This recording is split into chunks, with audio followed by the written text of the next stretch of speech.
Selamat pagi rekan-rekan sekalian yang terkasih di dalam Yesus Kristus.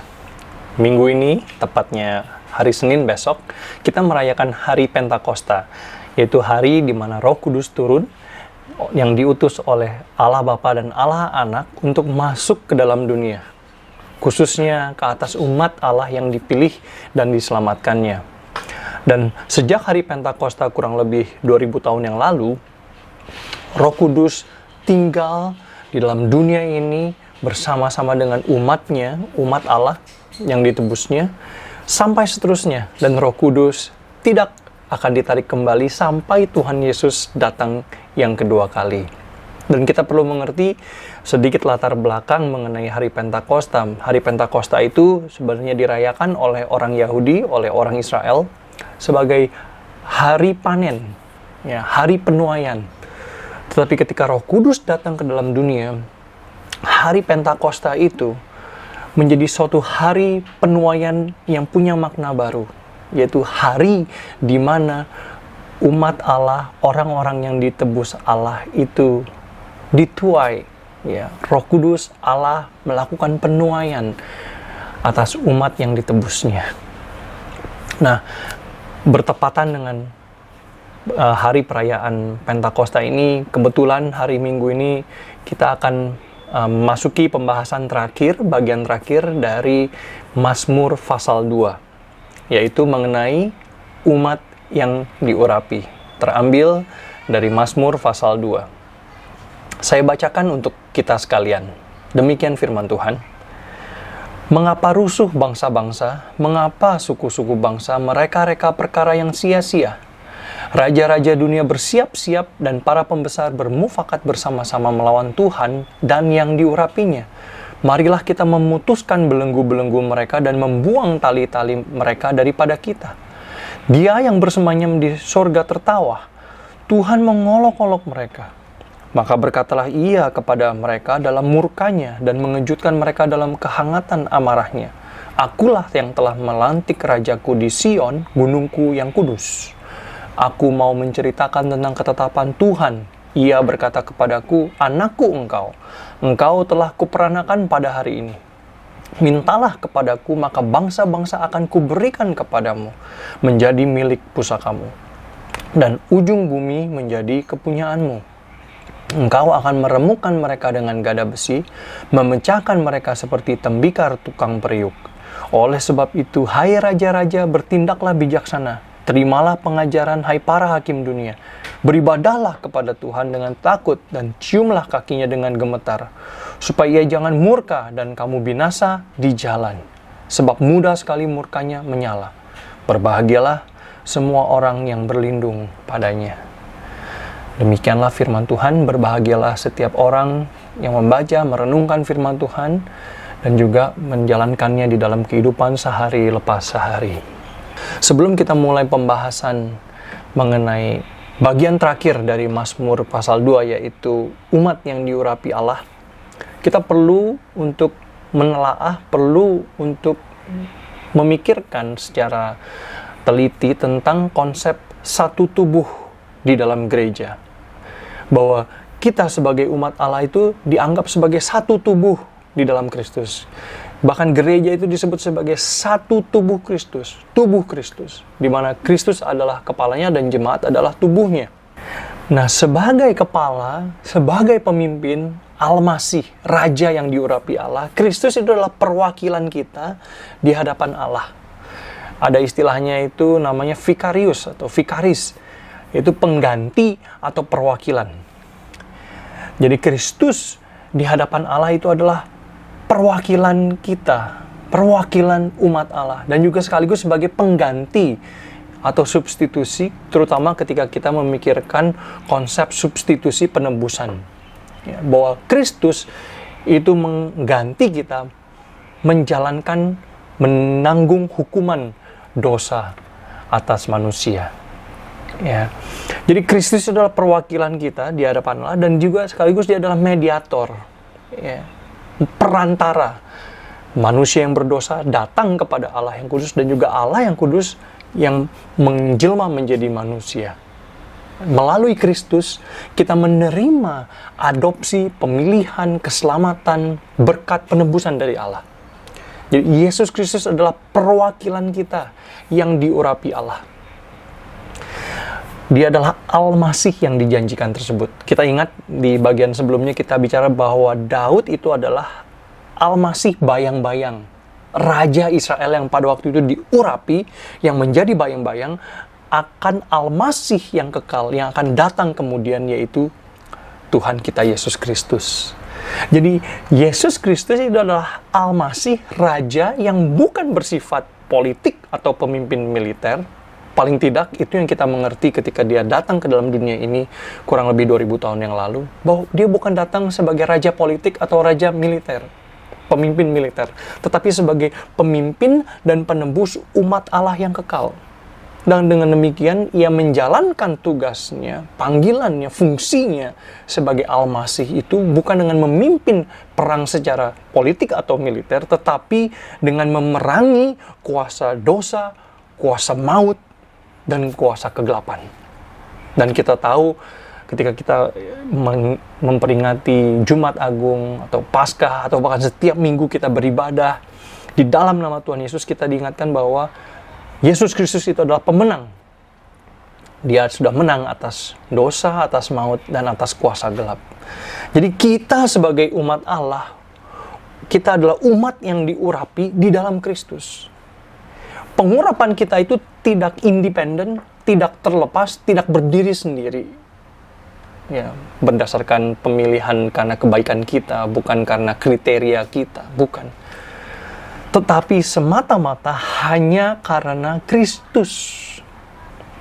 Karena Kristus sudah mewakili kita. Dia yang diurapi, Al-Masih yang kekal itu, sudah mewakili kita di hadapan Allah. Mewakili umat yang ditebus Allah, mewakili umat yang dipilih oleh Allah. Sehingga ini adalah realita dan kebenaran bahwa kita adalah umat dari Kristus yang diurapi, umat yang diurapi di dalam Kristus juga. Ini adalah realita dan kebenaran yang kemudian dipenuhi di dalam pemberian Roh Kudus di hari Pentakosta.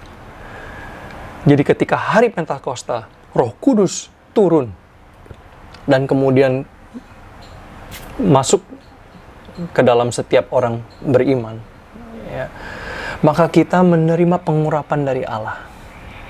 Jadi sekali lagi, pengurapan dari Allah bagi umatnya, bagi kita yang beriman itu bukan pengurapan yang berdiri sendiri atau independen, tetapi pengurapan yang bergantung atau sudah diwakili, sudah diinisiatifkan ketika Allah mengurapi Yesus Kristus Al-Masih yang mewakili kita. Jadi Kristus sebagai pemimpin, Dia adalah yang memimpin kepada keselamatan, kepada kemenangan atas musuh-musuh kita. Dia adalah mediator antara manusia yang berdosa dan Allah yang kudus. Dan Dia adalah perwakilan kita di hadapan Allah. Ya, Dia berdoa bagi kita. Dikatakan Dia berintersesi bagi kita. Dan juga Dia, karena Kristus, kita bisa mengklaim janji-janji Allah bagi umat pilihannya di dalam Alkitab. Janji Allah kepada umatnya atau janji-janji yang diberikan kepada umat Allah ini seringkali disalahgunakan atau disalahpahami. Terutama oleh orang-orang Kristen, oleh gereja-gereja zaman sekarang, di mana kita serta-merta mengklaim semua janji-janji Allah di Alkitab tanpa pandang bulu. Ya. Nah, ini kita harus hati-hati, terutama di Mazmur pasal kedua. Itu adalah janji adalah bagi Daud, bagi Al-Masih yang dipilihnya. Waktu itu Daud yang merupakan bayang-bayang bagi Al-Masih yang kekal, yaitu Yesus Kristus. Ya. Dan janji-janji ini dipenuhi oleh Allah Bapa di dalam kemenangan Yesus Kristus atas musuh-musuhnya. Ya. Ini adalah janji untuk Al-Masih, bukan untuk umatnya. Jadi kita nggak bisa serta-merta mengklaim janji-janji, semua janji-janji yang ada di Mazmur pasal 2. Akan tetapi, melalui Kristus, ya, janji-janji tersebut mungkin juga diberikan kepada kita. Ya, nah, tetapi di sini kita harus mengerti, apakah itu serta-merta bahwa kita berarti memiliki semua privilege ya, semua hak yang dimiliki oleh Al-Masih yang diurapi Allah? Belum tentu. Ya, ini yang kita harus berhati-hati. Yang paling penting adalah kita harus mengingat bahwa janji-janji Allah melalui Kristus. Yang terpenting adalah bahwa Kristus bukan hanya sekedar perwakilan, bukan hanya sekedar channel di mana kita bisa mendapatkan janji-janji Allah, tetapi yang terpenting adalah Kristus adalah teladan bagi kita. Dia disebut sebagai yang paling sulung di antara segala ciptaan, di antara semua saudara dalam Kristus, ya, antara anak-anak Allah. Kalau kita baca di Roma pasal 8 ayat 28 sampai 29, kita tahu sekarang bahwa Allah turut bekerja dalam segala sesuatu untuk mendatangkan kebaikan bagi mereka yang mengasihi Dia, yaitu bagi mereka yang terpanggil sesuai dengan rencana Allah. Sebab semua orang yang dipilihnya dari semula, mereka juga ditentukannya dari semula untuk menjadi serupa dengan gambaran anaknya, supaya ia, anaknya itu, menjadi yang sulung di antara banyak saudara. Nah, Roma 8 ayat 28 ini saya tahu itu adalah ayat yang salah satu yang favorit bagi banyak orang Kristen, ya, karena dikatakan Allah bekerja dalam segala sesuatu yang terjadi dalam kehidupan kita, baik hal-hal yang positif maupun yang negatif, untuk mendatangkan kebaikan bagi kita. Ya. Nah, ini sering disalah mengertikan bahwa ya Allah mungkin mengizinkan hal-hal yang negatif, yang buruk terjadi sama kita, tapi nantinya Allah akan menjadikan semuanya baik, ya. Nanti akhirnya juga kita akan sukses, ya. Akhirnya kita akan mengalami prosperity. Ya. Benarkah demikian? Ya. Nah, saya mengaminkan janji Allah itu bagi kita, bahwa Allah mendatangkan kebaikan atau merencanakan kebaikan bahkan melalui hal-hal yang buruk sekalipun. Ya. Akan tetapi ayat ke-28 itu tidak berdiri sendiri, saudara-saudari sekalian. Ayat ke-28 itu perlu dilihat dari secara keseluruhan konteks Roma pasal 8 atau bahkan konteks keseluruhan kitab Roma. Bahwa kitab Roma itu dituliskan oleh Rasul Paulus kepada orang-orang Kristen di kota Roma yang bergumul melawan pemerintah yang tidak takut akan Tuhan, yang melawan Tuhan, bahkan yang menganiaya jemaat, bergumul melawan dosa. Dan di pasal ke-8 ini Allah memberikan kepada kita Roh Kudus yang bersaksi bahwa kita adalah anak-anak Allah, dan yang menolong kita berdoa, dan yang menolong kita untuk hidup di dalam roh, bukan lagi dalam kedagingan kita. Jadi ini konteks dari Roma pasal 8. Nah, di sini kita lihat bahwa hidup di dalam roh itu bertolak belakang dengan hidup di dalam kedagingan. Maka Al-Masih yang diurapi Allah, seperti dikatakan di ayat ke-29, itu adalah teladan bagi kita, yang sulung bagi kita. Ya. Supaya kita bisa mencontoh, bagi kita yang bergumul di dalam dosa dan kelemahan kita sudah diberikan Roh Kudus yang mendorong kita dari dalam, dan kita juga punya Al-Masih, Yesus Kristus, yang menjadi contoh teladan bagi kita untuk kita bertumbuh ke arah Dia. Dia yang sudah dicobai, Dia yang sudah menderita, Dia yang bahkan menderita sampai mati, bahkan mati di atas kayu salib. Dia adalah teladan kita. Ya. Dan satu lagi yang penting adalah peranan Kristus, peranan Al-Masih sebagai jalan kepada relasi kita dengan Allah. Ingat, seperti saya sudah bagikan di sesi-sesi sebelumnya, bahwa Allah mau kita berelasi dengan Dia secara intim. Terutama ketika Allah mengutus Kristus masuk ke dalam dunia, mati di atas kayu salib, itu untuk apa? Supaya kita bisa kembali kepada Dia.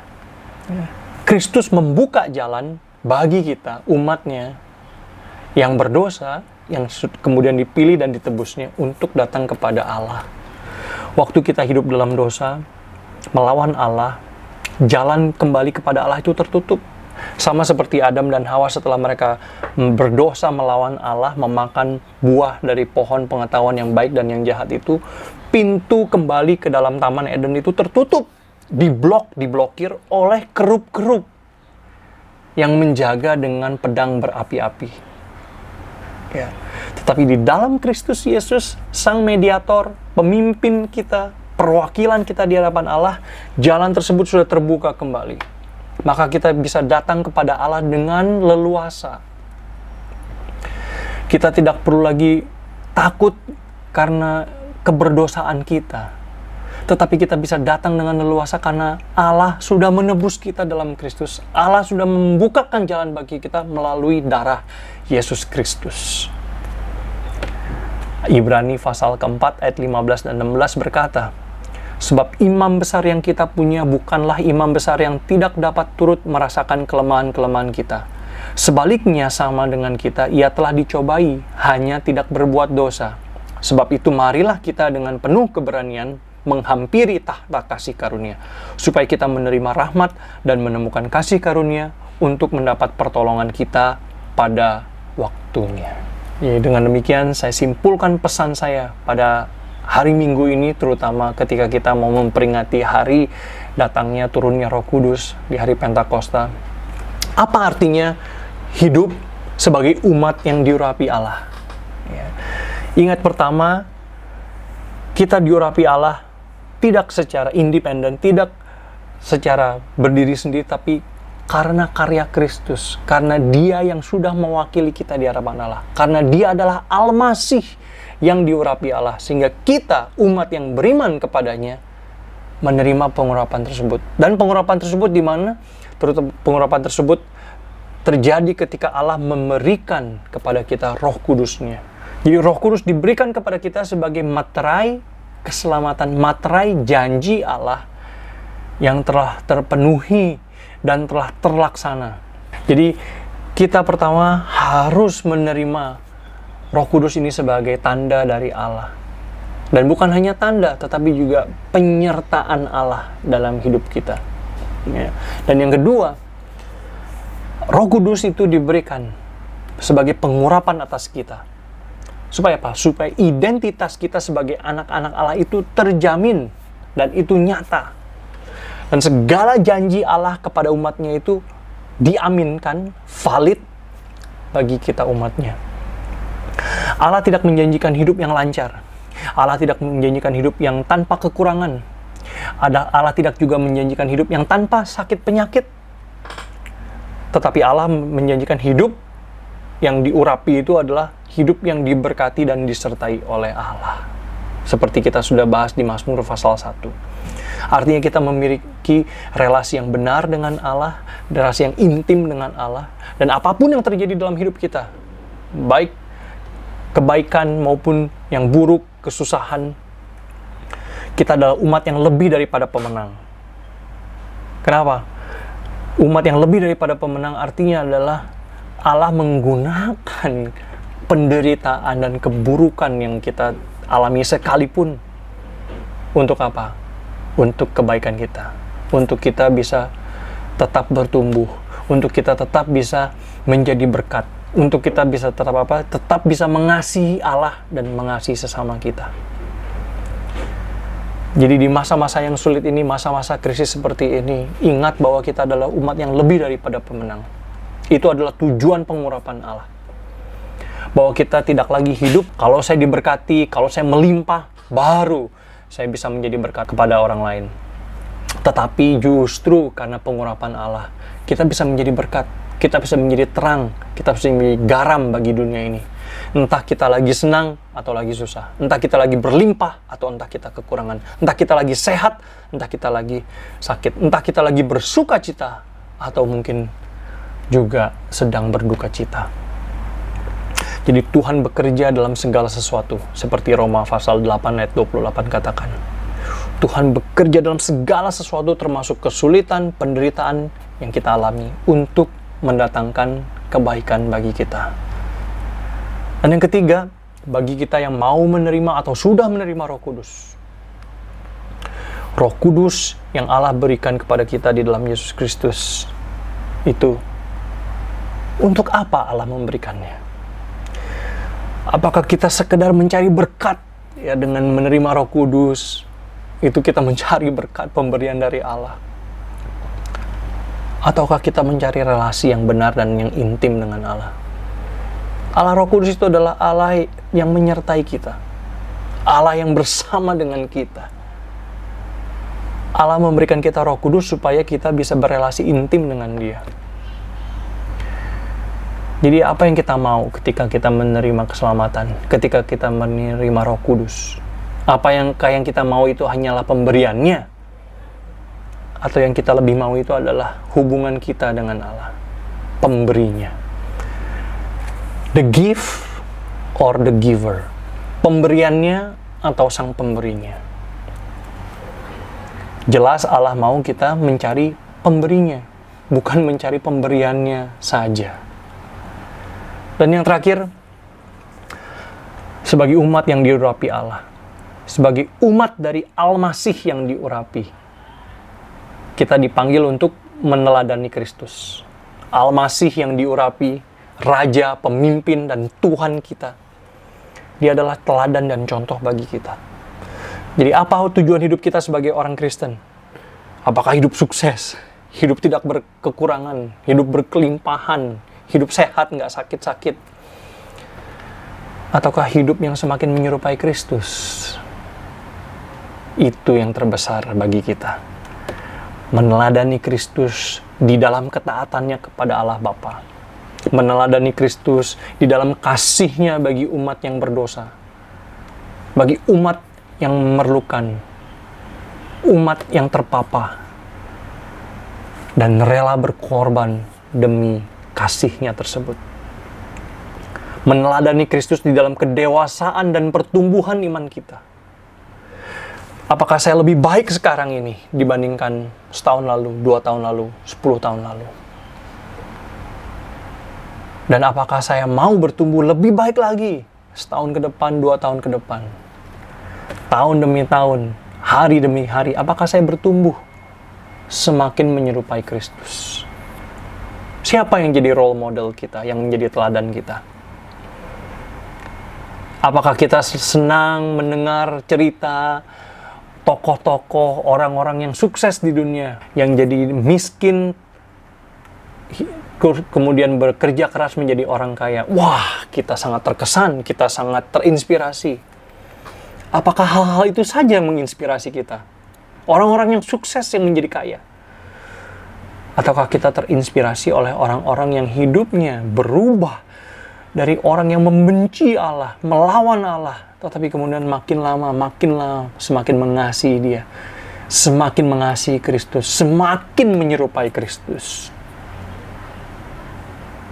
Kiranya renungan hari ini dari Mazmur pasal 2 dan juga khususnya ketika kita merefleksikan hari turunnya Roh Kudus Pentakosta ini, mendorong kita menjadi umat yang diurapi Allah dengan meniru meneladani teladan Kristus, semakin menyerupai Dia.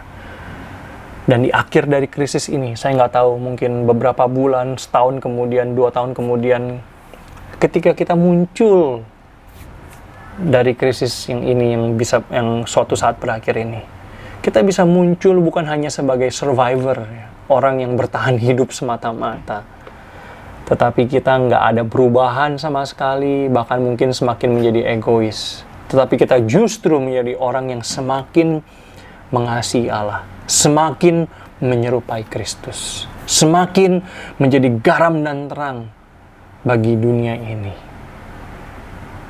Kiranya Allah menolong dan memberkati kita sekalian. Amin.